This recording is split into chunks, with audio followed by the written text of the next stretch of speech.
I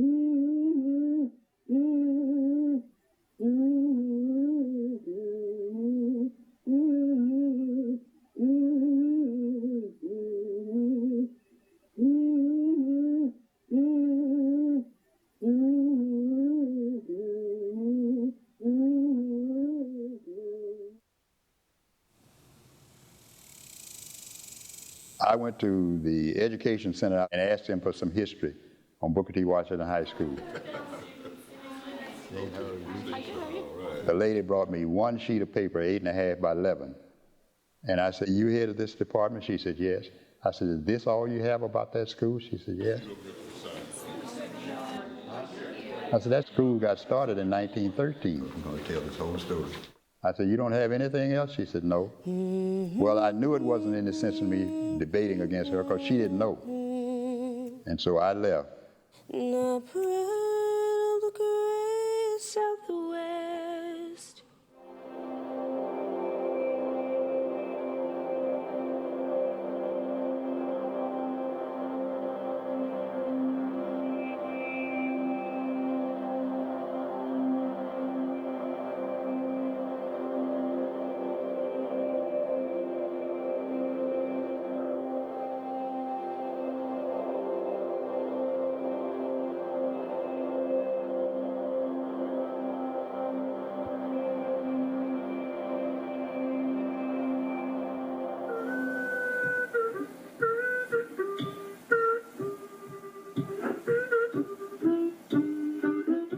E.W. Woods left home with a dime in his pocket.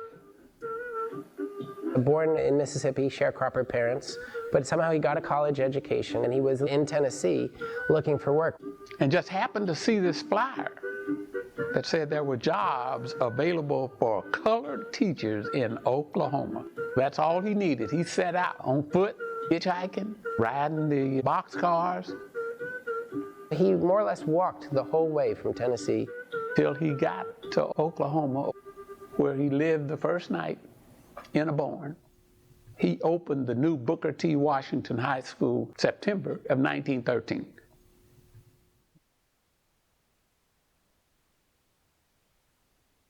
Black children were trying to get educated. That was their ticket out of poverty. The city of Tulsa and Tulsa Public Schools had nothing to do with the education of the Negro because of segregation. I'm using the term Negro because that's what we considered at that time. The North Side community, Greenwood, had to fight really hard to get a school. Schools had been operated in people's houses while community leaders fought with the city council for the right to build a school. 1913, the very first school opened down near the area of Greenwood, a 4-room frame building on Eastern Avenue. Within a decade, they had the larger 16-room schoolhouse, and that one kind of grew over time. It was a significant challenge, and it really took a commitment from the Greenwood community to build that school. E.W. Woods built a high school faculty with his own students. He would educate them in high school, get them ready to go to college, see to it that they went to college. I'm sure Mr. Woods helped pay for some of their expenses there because these kids didn't have anything. Promising one thing that he'd been following, say, now it's time for graduate school. Some point as they're finishing up their graduate degrees, they'd get a telegram. Now it's time for you to come back and teach. And that's what E.W. Woods did. He surrounded himself with people who could get the job done. All of this is the old Booker T. This one I know is Seymour. Seymour Williams. The stadium was named after him. That one is West. They were more than teachers. They really guided us and gave us some really good guidelines to follow. This is a picture of the 1917 graduating class.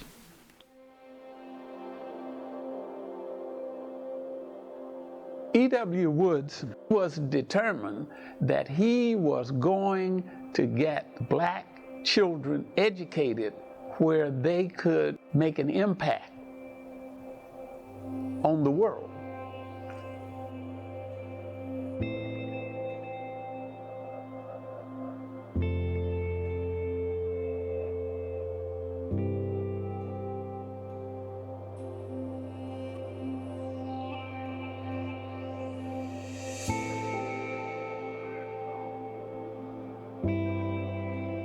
Greenwood was just one straight shot on a mile-long stretch of road. On either side, all kinds of commercial business.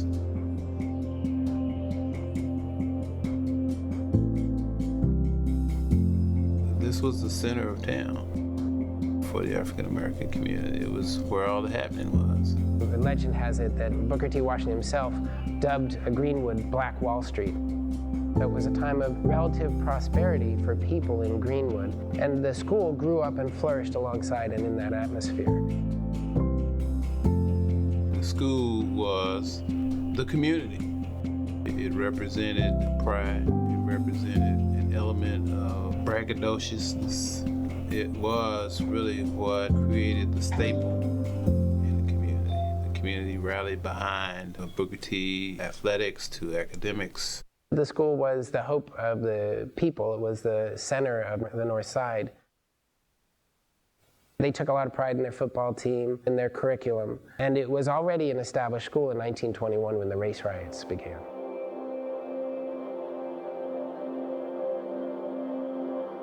They were setting up the prom when they got word that there was going to be trouble, and so the prom was canceled.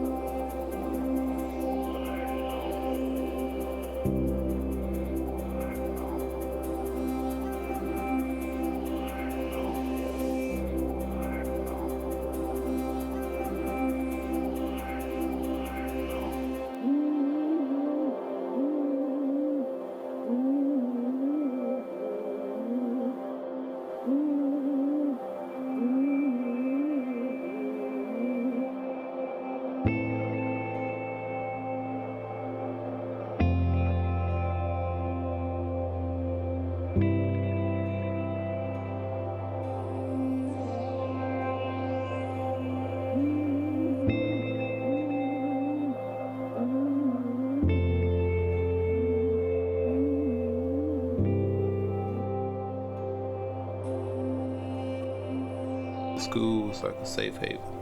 It was the only building that was not destroyed. With the American Red Cross's presence coming in, Booker T was set up as the headquarters for the American Red Cross. So its role post-riot was significant.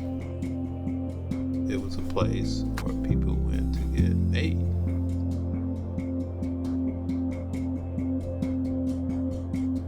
In the 1921 fall season, Booker T won the state championship. They showed their determination to stay as a community through football. It was always a big deal. When we played an away game, sometimes hundreds or thousands of people would come streaming out of the north side to go see the game. There was a time when the road to Muskogee was jammed with cars, all headed to the Booker T game. Games were always really well attended. Before we were allowed to play in the Oklahoma Secondary Schools Athletic Association, because of segregation, we had to play in the Oklahoma Interscholastic Athletic Association, which was primarily all of your black schools.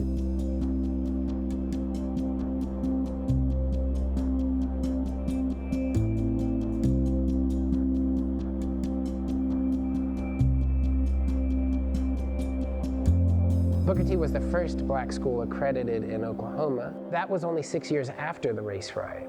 And that's a real testimony to the determination of the people in this community to be a beacon in Tulsa. The trophy that we have here that we won in 1931. There's also another trophy downstairs, and I'll be happy to show you that we won as far back as 1921. Here's one from 1935, another one from 1940. When S.E. Williams took over as football coach in 1921, Booker T. Washington High School began a series of unforgettable victories. S.E. Williams set a standard that many coaches still hope to achieve today. We only lost one game between 1921 and 1936.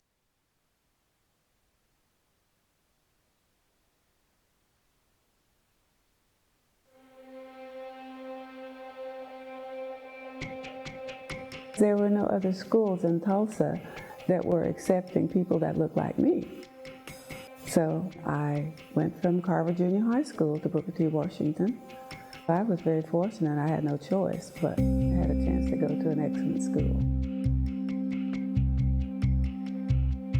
All of the teachers wore suits and ties to class.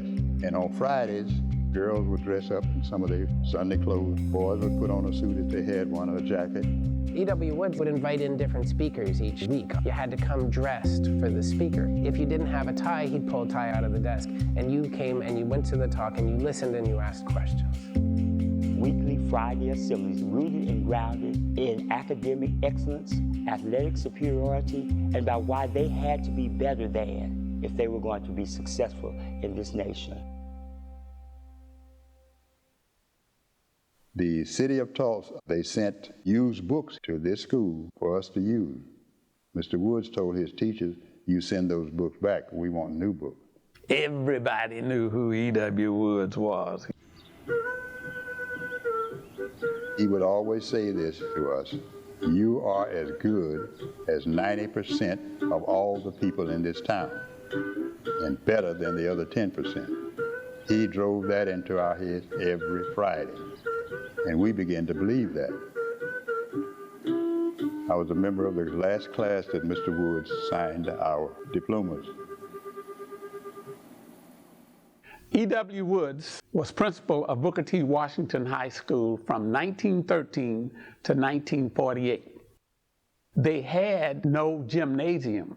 They didn't have adequate science facilities. They didn't have an adequate cafeteria. They made do for years. He thought it was just time for the black children to have a decent high school.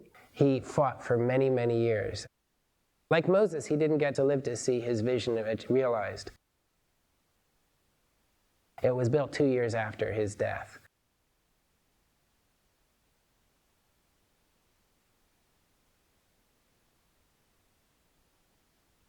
Well, you're sitting in a great high school. This is the building I went to high school in. Yeah, this is Mr. Brown's biology class right here. This lady here, Ella Brown Breton, was in this room right here.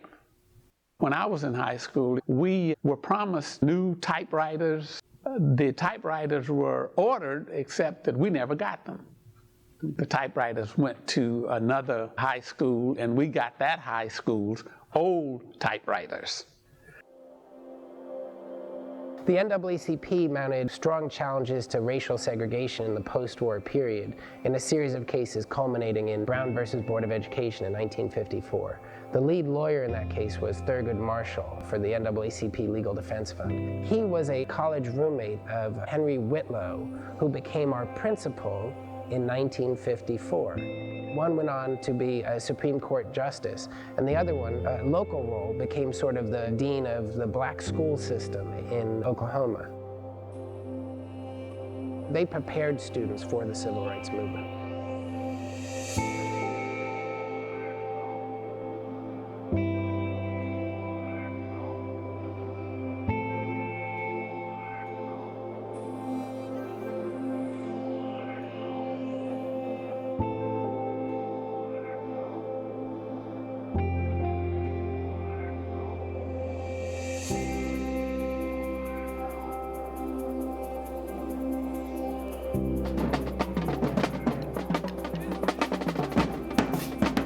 Band is a part of Booker T athletics. The band will lead the parade down Greenwood every Friday night of a home football game. Our original mascot were the Tigers, and about 1924, we changed to the Hornets. Everybody was in competition to beat Booker T in everything. It was really that kind of competitiveness in the community, in Tulsa public schools or in the state of Oklahoma. Booker T was the highlight of North Tulsa, back in the day, as they would say. Everybody rallied around things that happened at Booker T. It was not just sports. Carrie B. Person Neely, she wanted to go to Paris and study these vaudeville shows. And so Mr. Woods said, go, come back. And she went and came back, and they started putting on hijinks. These sets and costumes that were just Broadway. It displayed such talent. English department wrote the script, The wood shop would build the sets and homemaking would make the costumes. Everybody was involved with hijinks. Booker T did not have an auditorium large enough for the event. We didn't have a venue on the north side, so they had it at the convention hall. They put on a show. This is Booker T. Washington High School playing to packed houses. That place was packed 2 nights, and I think we could have gone a third night. Everything we had at the school, the whole black area of Greenwood, they were there.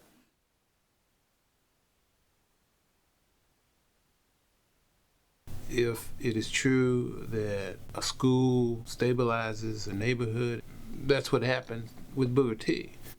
The buzzword in living rooms was always about Booker T. Their fine arts and their sports, when it kicked off in the 1940s and 50s and 60s, you couldn't touch them. You could not touch them. They were unbelievable. You look up at the graduating classes from Booker T. Washington High School up to integration, and you're talking about a huge number of people. Their families, their siblings, their children and grandchildren and great-grandchildren, just living upon that tradition and that history and that pride. Booker T is just an icon here, and will always be an icon.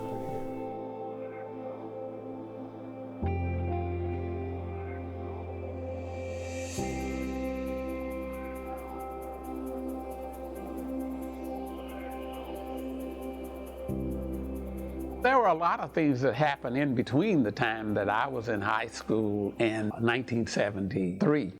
But the Tulsa public school systems had not done anything after the Brown decision. The Brown decision read that schools would have to be integrated with all deliberate speed. But all deliberate speed in Tulsa, Oklahoma meant 19 years. The prejudice that was in Tulsa, you could cut with a knife. It was that thick. We wanted equal access. It wasn't that we needed to sit next to white kids in order to learn. We could learn quite well.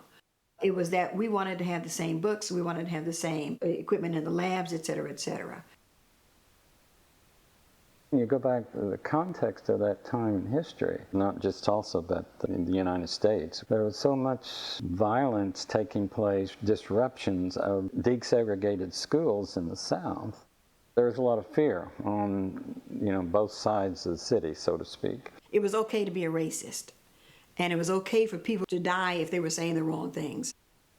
The federal judge that was ruling over Tulsa finally came down with a court order that they had to address the separate but equal schools constructed and opened under the old Jim Crow laws of Oklahoma. 1969, Tulsa Public Schools was faced with the court order to desegregate those schools that were built for segregation. The suggested method in many cities was that you took the African American schools and you broke them up. And you divided those students up into groups and you sent them to the white schools so they could be a minority population in each of those schools. At that time, the buzzword was busing. No one wanted to be bused. So Tulsa School Board's resolution to that problem was they would close all the black schools in North Tulsa and bus kids as far as, say, high school kids could go to McLean or Will Rogers. They would be integrated, the funding issue would be solved, but for many people in the North Side community, this meant that you were going to have to take away their school, Booker T, Pride of the North Side, and send their students out to other schools where they would be unwanted guests. No was the answer for a lot of people on the North Side. Hell no was another answer. Immediately, there was a tremendous response from the black and white community that this was not going to happen in this community, that they were not going to integrate the schools. And so the lines were drawn between North and South Tulsa. January of 1973, Judge Doherty said to the school system, you have to desegregate Booker T. Washington High School by the fall of '73. Booker T, before it was integrated, was an excellent school. There's nothing wrong with Booker T. It was just the idea that it was going to not exist anymore. If it was not integrated, it was going to close, and that was the bottom line.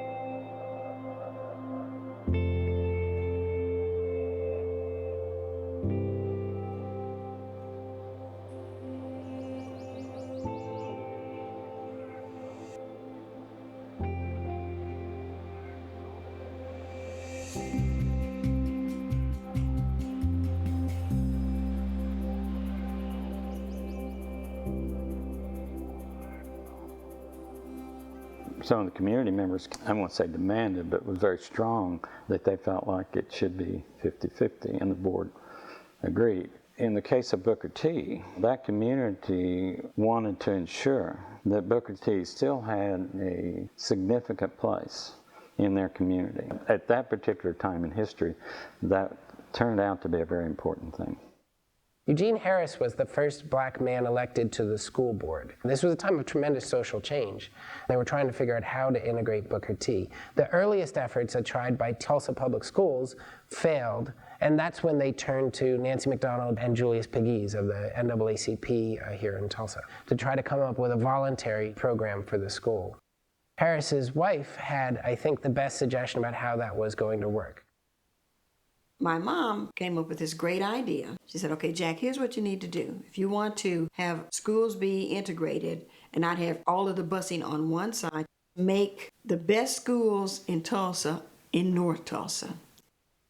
And she said the way you do it is you offer classes that no one else has. As we went around to the schools and talked to the students about what kinds of courses would it take at Booker T to get you to come, we had the Chinese, Italian, we had computer science, we had theater, the whole gamut. We had to expand the enrollment to accommodate the course offerings.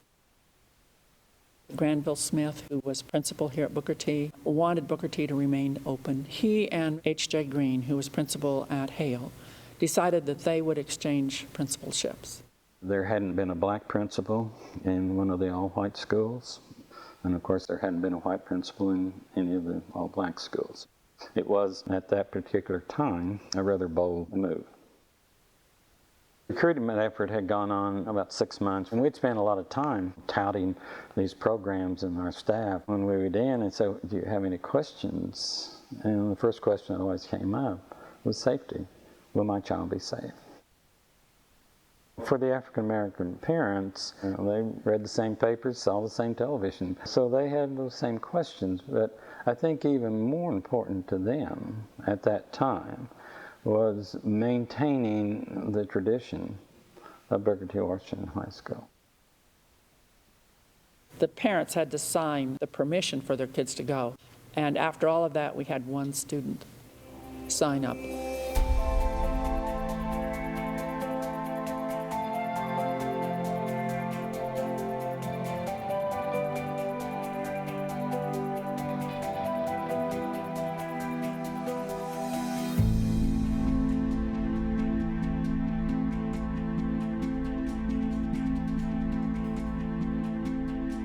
I walked the halls during the 1969 through the 70s as a teacher. I often got chills thinking about my dad, my mom, and everyone that had come before me at this school. And to be an important part of being a teacher now. My role was really to recruit the 600 white students. Mr. Pegues really worked in the black community to assure those families that this was going to be okay. The first day of school was a very big event. NBC National News, all set up out there in front of school. Of course, all the local television stations were there. I put myself into the shoes of the kids that were traveling to North Tulsa and thought, well, I'm a white kid coming from South Tulsa to a black community, which I'm sure that they heard some terrible things about North Tulsa.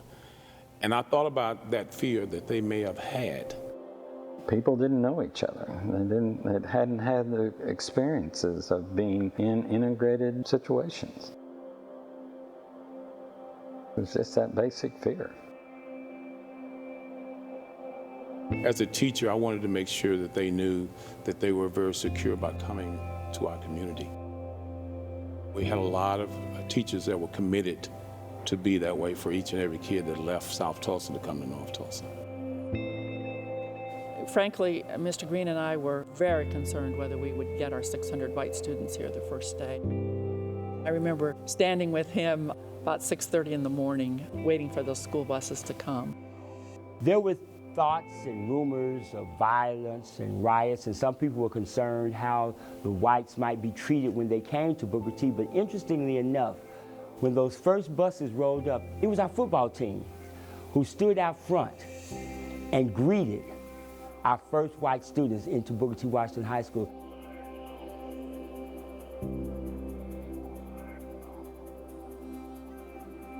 The students that came to Booker T from South Tulsa, 80% of them had never been on that campus until that day they got off the bus. I mean, that's how segregated and isolated this city was. Booker T was voluntarily desegregated. 50% white and 50% black, 50% female and 50% male.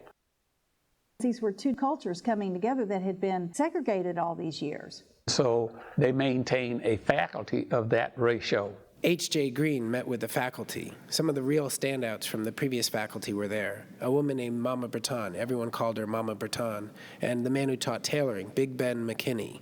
You had to be open to learn about a culture, about its music, about its history. Big Ben got up during the faculty meeting, and there were kind of tears in his eyes. He said, "Are you going to change the seal? Are you going to change our mascot? Are we still going to be the Hornets?" And you could tell he was afraid that the integration of the school in '73 was going to sweep away all the old institutions. And H.J. said, "No, we're not going to change the seal." I think the big surprise was to see white students walk in the halls. I never thought that that would ever happen. A lot of people fought against that. It wasn't supposed to work, but we weren't going to let them, have the last word.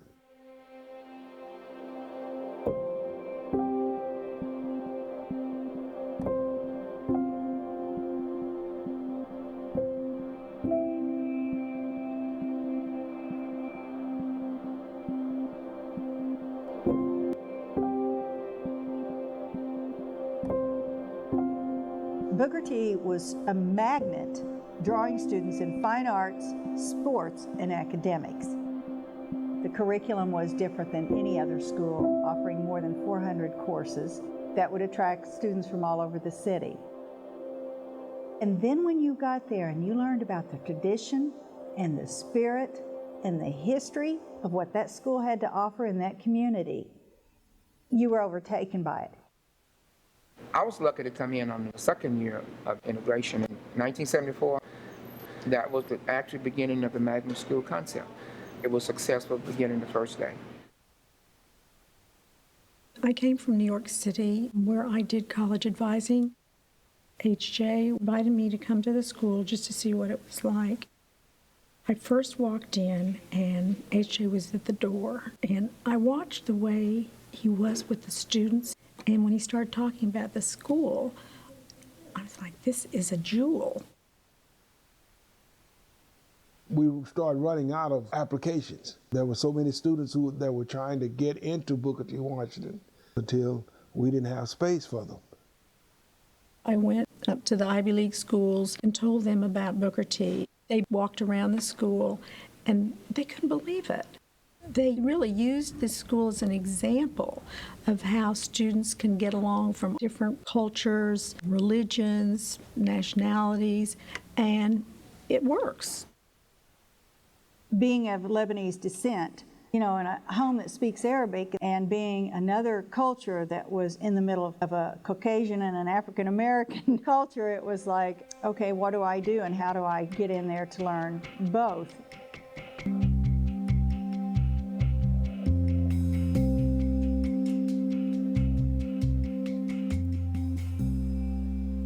Being a student here was fantastic because there was no dominant social group. This was a place where you could come and find your own niche. Mighty class of 1969, thank you very much. Best class ever, don't even play. Once you're a Hornet, you're always a Hornet. No matter where you go in the world, oh yeah, it's going to be a Hornet thing.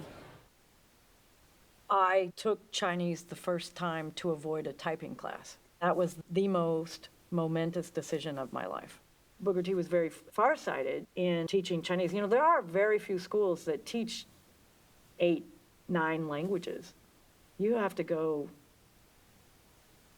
far away to find that. In the early 80s, we knew that Booker T needed a change. Anytime you're doing good, you still need changes to make the school a much better school. So Nancy MacDonald became aware of the International Baccalaureate. In 1985, it was on board.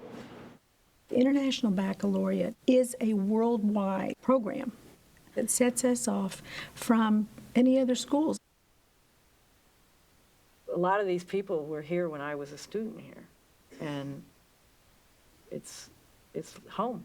You have to play mama. You have to play nurse. You have to play counselor. You have to play banker. I treat them all like man. You know, nobody's any different. What is a Hornet? You start getting the feel of being a brother, a sister, and it carries on. It carries them from high school to college, and then as an adult. That tradition of pride, just pride, period, at Booker T. Washington High School is the catalyst that carries everybody. Miss Hornet was queen of the school, and that was an honor because the student body, they selected the queens.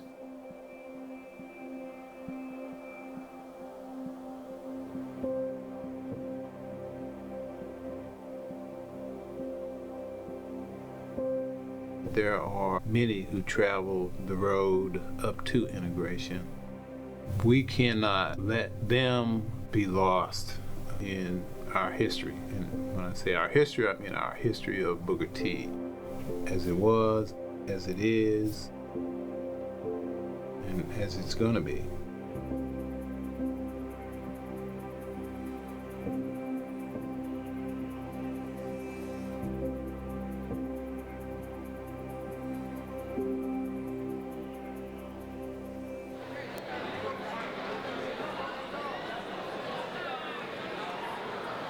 In 2003, there was a court order to make changes at Tulsa public schools in regard to Booker T. Washington High School, that students could not be accepted just on race. Now, this changed our outlook.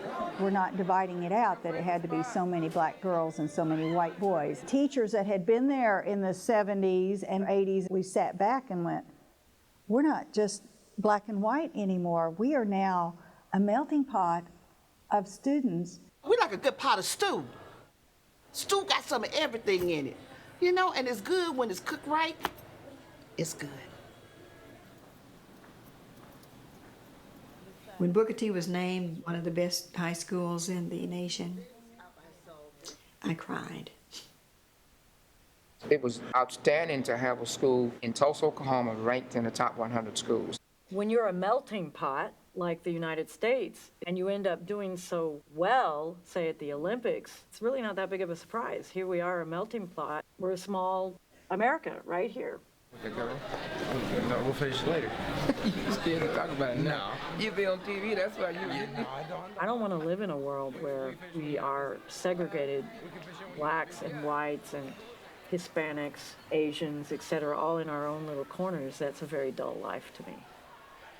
Ellis Walker Woods became principal at Booker T. Washington High School in 1913, and from that day on, academics was placed first. When you come into the building, there's a trophy case, and the purpose is to emphasize what the school's all about, and that's academics. This is my favorite place to stand, because I have a chance to see both the cafeteria and the hallway. We have trophies beginning back in the 80s, 15 academic bowl championships, 2 national championships. One student last year was a perfect score on the SAT. This year we had a young man that was a perfect score on the ACT. Our mom was still alive, and I remember calling her up and telling her, Mom, you'll never guess what happened. Booker T is number 58, and she cried.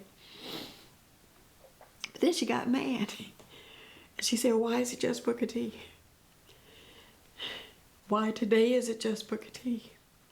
It needs to be Booker T, it needs to be McLean, it needs to be Central, it needs to be Edison. Their whole point was quality education, because quality education for everybody is imperative for our nation to grow. You know, people say, oh, Booker T has everything. We don't. We don't have supplies. We really have to work hard to be able to get any of the resources. We're not a private school. Right now, we're 49% free and reduced lunch. We don't take all smart kids. That's not what Booker T is about. Right in the middle of the reddest state in the nation, we also had a Muslim Miss Hornet. And I'm proud of that. After 17 years of being here, it's the only thing I would want to do, is to teach high school kids here at my alma mater, Welcome back, Cotter.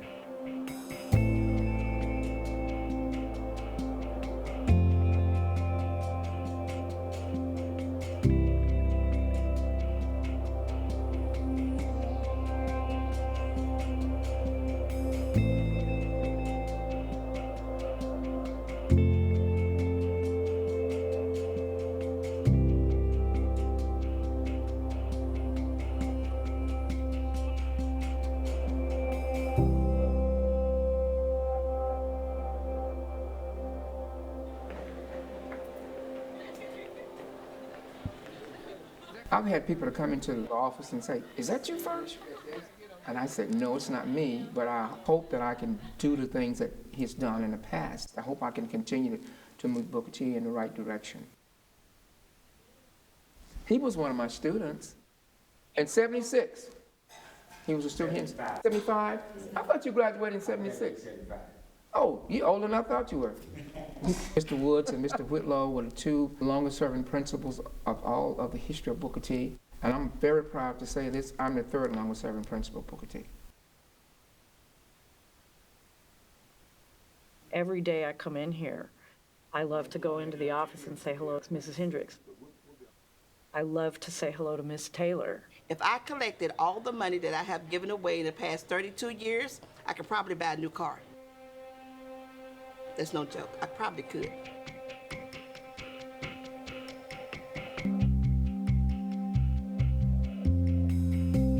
We've had outstanding students since Booker T. Washington started. We have always had a tradition of academic excellence and athletic superiority. We remembered what our teachers taught us. It was our backbone, it was our strength.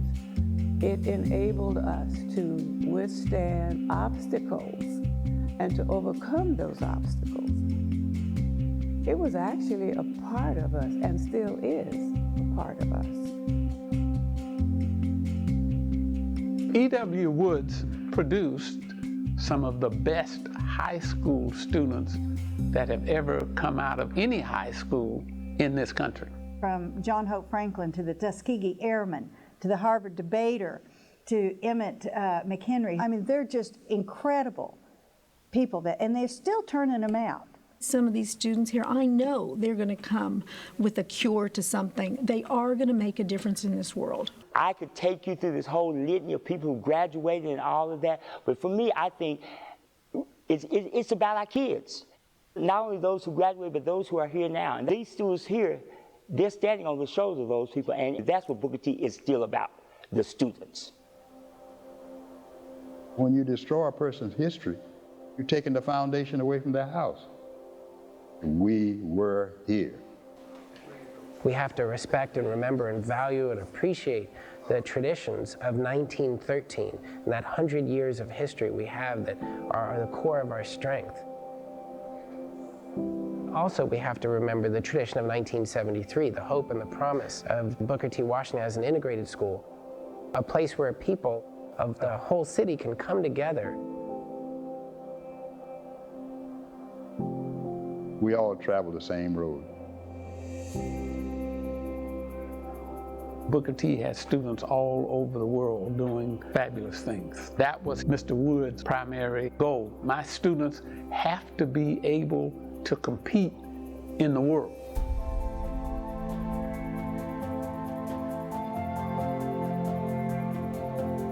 If I could say one thing to Mr. E.W. Woods, it would be thank you. Once I meet him in heaven, I'll say thanks, and really thanks. He started something so great that he never could imagine that we would cross so many lines in the city of Tulsa, north, east, south, west, poor, rich, in between. He was dedicated to us, to black students. He set the tone and tempo for greater things to come. I guess I would ask him, do you think it's okay? I hope that he would value what we have done for all children in this experience. You have to have a lot of pride and desire to do something like that. I would thank him for making it possible for all students to be able to get an education in a program that has set the ambition for kids to want to be good and be somebody. Thank you, Mr. Woods, for instilling a sense of pride in a group of young people. You traveled all the way from Memphis, Tennessee, that they might have a chance. In his 35 years, he saw everything at Booker T. It was his steely determination to make the school work that laid down the foundation for everything that came after. The school endured, the vision endured, and his mark is still felt.